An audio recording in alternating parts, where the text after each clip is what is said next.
Well, here I've printed out our ZIA, that stands for Zentangle Inspired Art.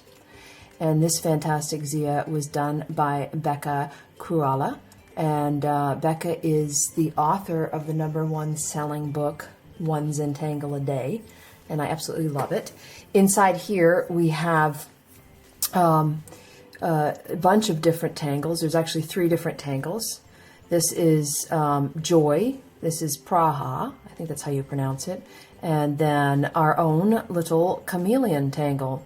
And in the previous video we showed you how to create this beautiful heart, and it is designed to be able to be done in any way you want to do it. So what I'm going to suggest today is just one possible way to color.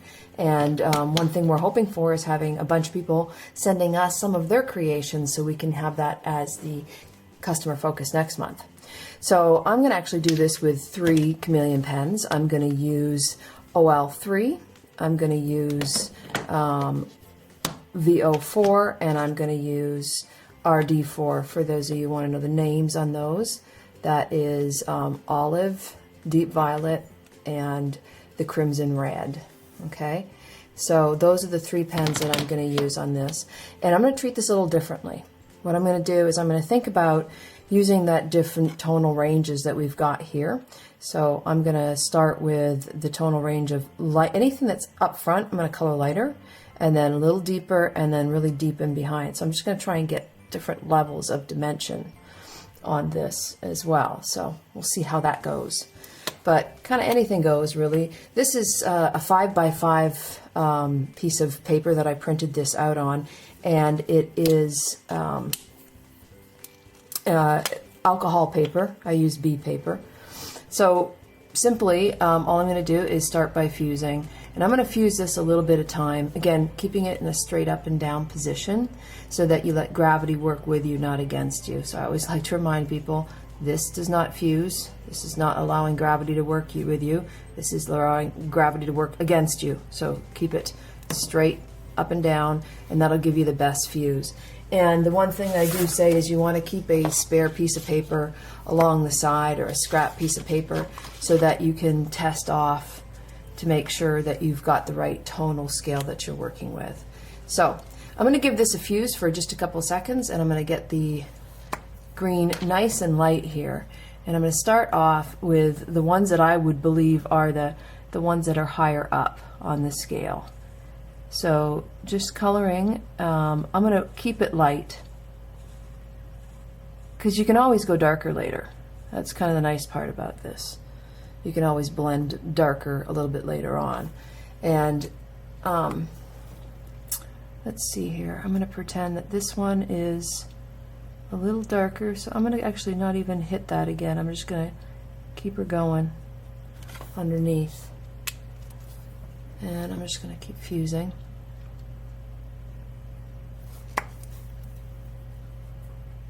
And this one looks like it is a little lighter, so I'm going to start here and work down. Don't worry if you go over a little bit. Another thing that you can do is to just fuse a little bit longer and go back and smooth that out a little. I like to do circular motions to do that, just so they get smoothed out. Nice part about Zen doodling, Zentangling, coloring of abstract things is there's really a lot of leeway on how you do it. See, because now in back here I would try and get a darker color. Again, you might want to be testing off to the side to make sure you know what colors you're getting. I'm living dangerously here, but it's fine because I'm kind of comfortable with how long it takes to fuse something, and that's something that just comes with a little bit of time and practice. Just knowing how long I knew just to hold that for a few seconds is what's going to give me that mid-tone of green that I want in that area. I'm still going to stick fairly light on these right now because, again, I can always add more color later. And that's the beautiful part about alcohol pens, is that you can do that. I kind of like using circular motions. Side to side's great too, but circular motions kind of help me blend the color in. Another neat thing you can play is you can play this little drop shadow area as to where the curves are going. So let me just show you how that one, you'd do that one. You'd just let this, again, fuse for a little bit. And we can use gray. I might try that one to create these little drop shadows, but the toned down color can create some pretty neat drop shadow effects too.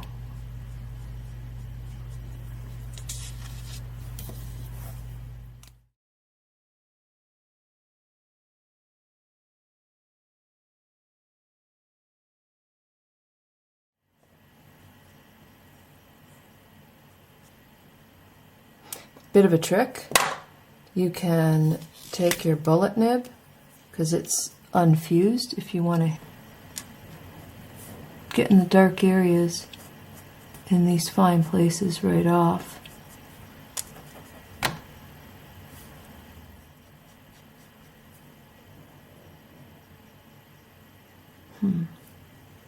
Okay, I'm going to go back to fusing on this one. It's kind of fun. It's like a puzzle, working out where to color. Okay, there's no wrong way of doing it.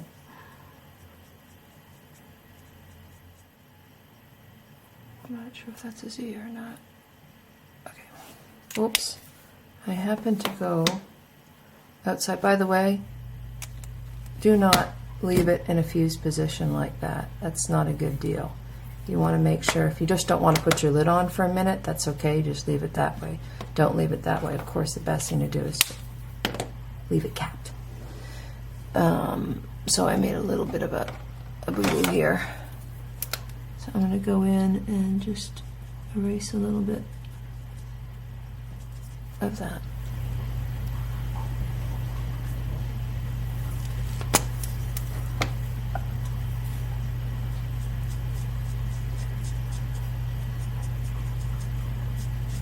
I want this one just a little darker tone because it's underneath.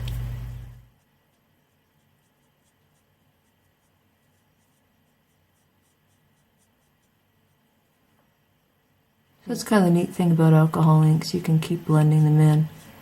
But I want to keep working on that tone base down here being darker.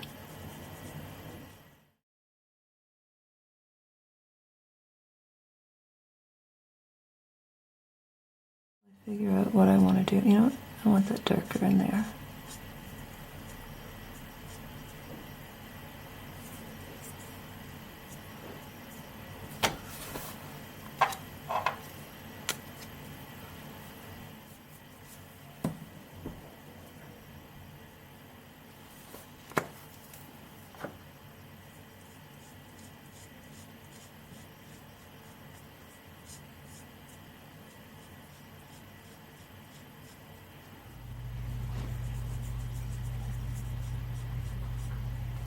So I'm just sort of building the background with the green and trying different tones. Again, I'm keeping on the light side so that I can always go darker. You can always go darker. That's kind of the key is, because the neat part about going light to dark is you don't goof up right away. So if I want, I can always go darker. I like that. Those are individual. I'm going to actually use the bullet nib on these because I think it should be dark in here. And I'm using this pure strength. I actually think that's another curve in there. So what I'm going to do is darken this area here. I'm going to do that one with the brush tip with a light tone. So let me fuse that.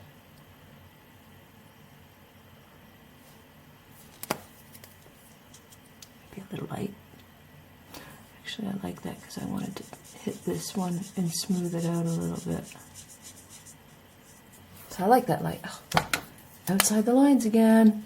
Push it back in. Push it back in. There we go. And where was I? Okay. Back to hit this one. Test that out. That's good. That's what I want, a light tone. Just a light tone. Okay. Now, I'm thinking those are going to be darker in back here.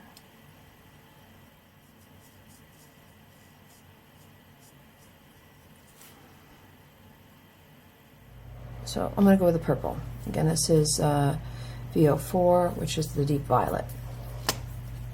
Now, the darker colors, you're going to find that you're going to need to fuse them just a little bit longer on darker colors. So I usually give those a couple of seconds just to make sure that I'm really comfortable with where they need to be. And sometimes, again, I tend to work with these in a bit more of a circular motion, just in sections.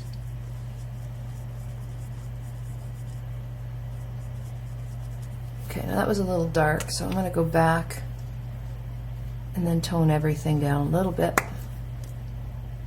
with my blender, seam it together,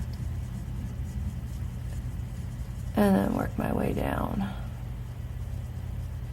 I'm keeping this a little lighter because it's forward more. At least that's my theory. I like the idea of giving this a little bit of an edge. And then working a little darker towards this edge. These are pretty tiny areas, so technically I could actually be using the bullet nib. Just going to hang in this area a little bit to get that transition.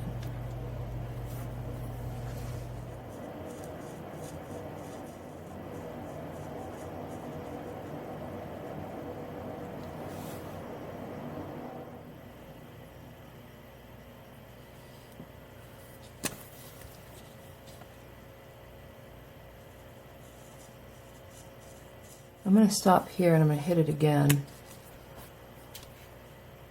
because I want to keep it light in this area. I actually want this one to be a little darker as I'm transitioning down here. I want to go in here and finish some of these greens because it's bugging me. They look like tangles to me.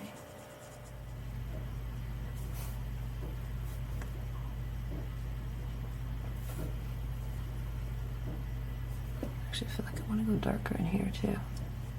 Oh heck, I'm just going to go totally darker. Just get a little bit more depth. Yeah, I like that. Okay. Now let's start working on this side.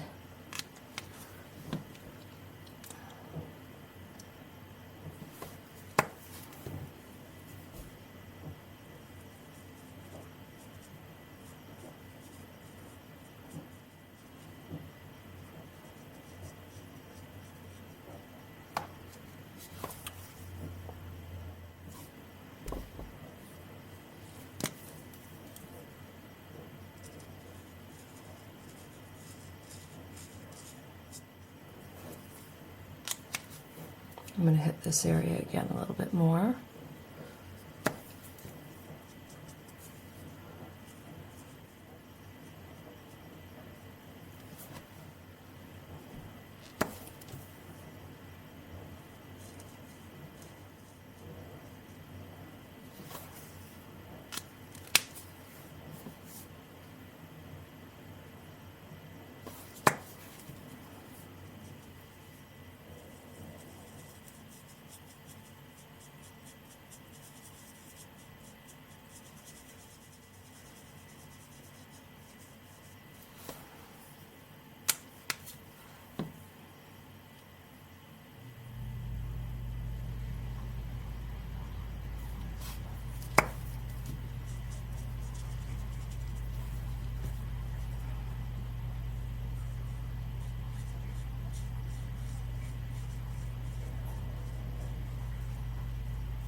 try to keep the color in the light in these little areas here, and then you can accomplish that by sort of working it a little bit, and then as it starts to get darker, to pull it back down. I'm going to let this go kind of back to its pure color as we go to this point. Now, it's a little blotchy in there, so what I'm going to do is go back and hit it with a little bit of color. Again, that's the beautiful part about them. You can layer it. Just nice. I like the circular motion to sort of do this.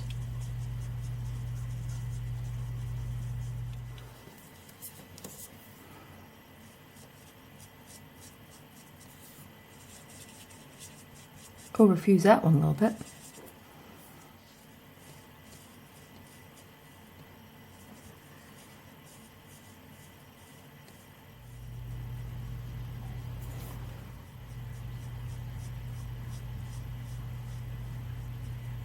With that color gradation. Tips being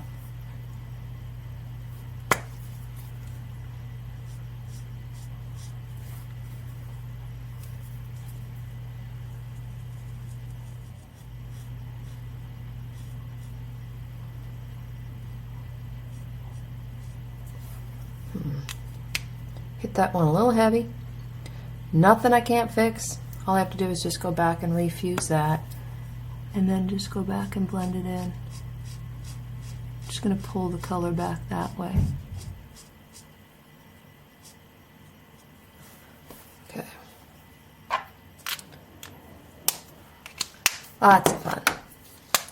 Now, we're a little outside the lines here, so I'm going to do some pushing the color back in here. Just a touch. And it's going to be a little wet. When it dries, it'll all be gone. That's the neat part about that. Okay. And then let's keep working in this area.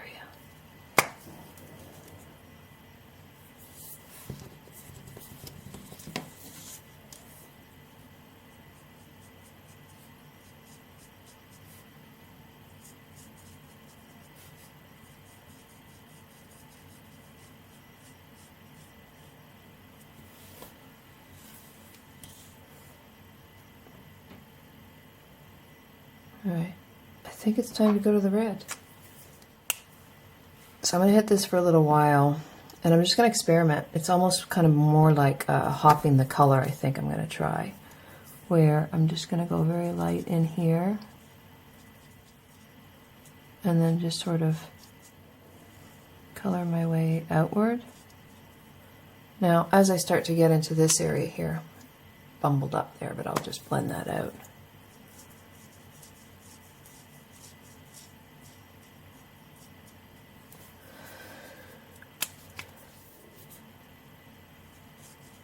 I'm going to try and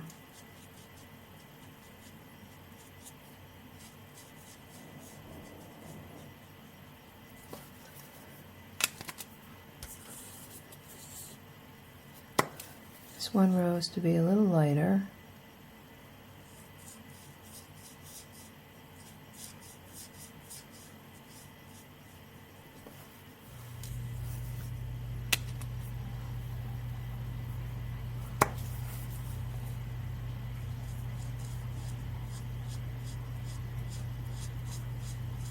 Kind of work with it as now. I'm just going to let this start to get a little darker in here, and then just keep working it back to the pure color at the bottom. Just see what that looks like.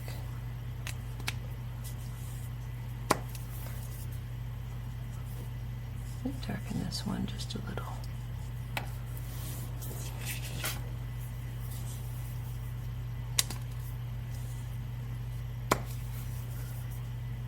Sort of blending it out, finding out where adding a little depth in there. That's a neat part. You can kind of add these drop shadows underneath. I'm going to add another one there too. Creating as we go along.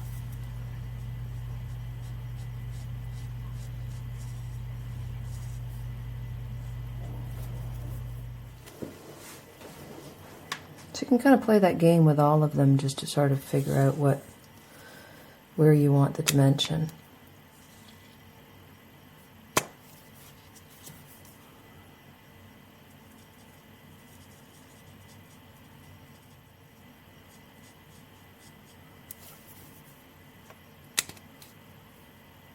Again, I always suggest it's so much easier to go from light to dark.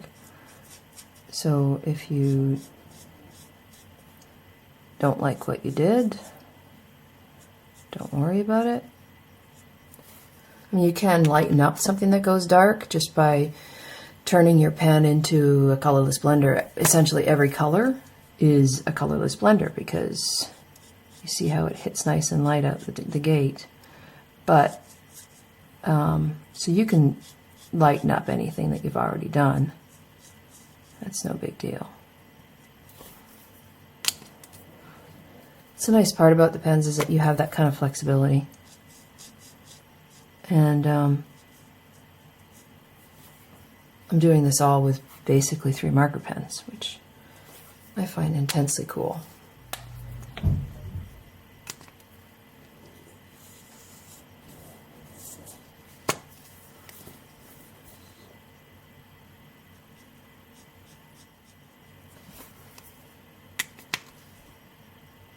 This is technically kind of what you would call color hopping.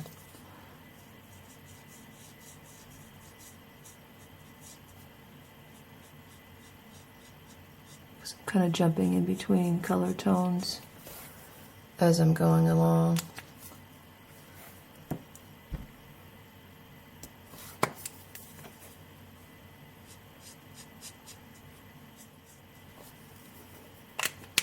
I don't know, anything goes, really. Let me blend this a little bit out here.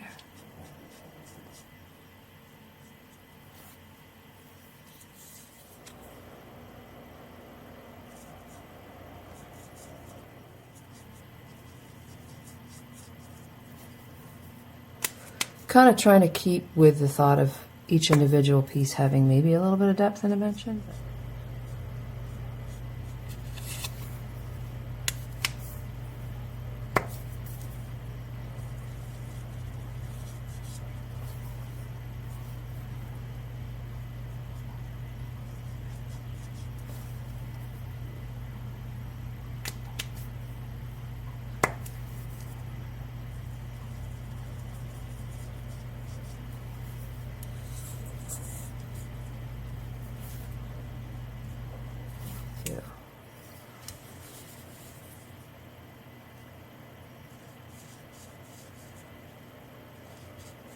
I'm just going to play something a little different in here.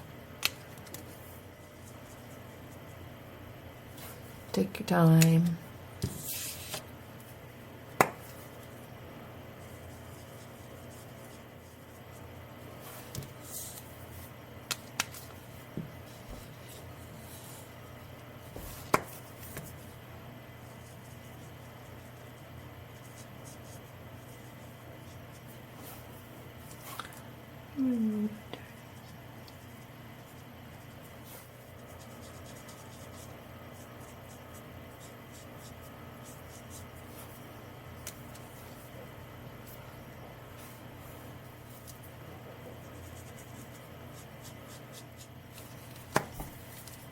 It's kind of like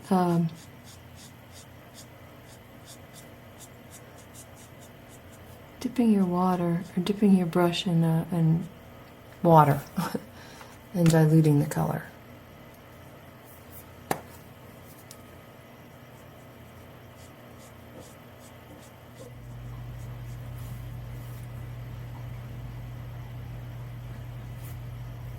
Ah, missed a little spot.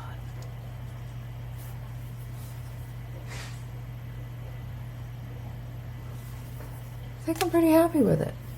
I mean, you could just sort of sit here and futz with it all day long, really, but ideally,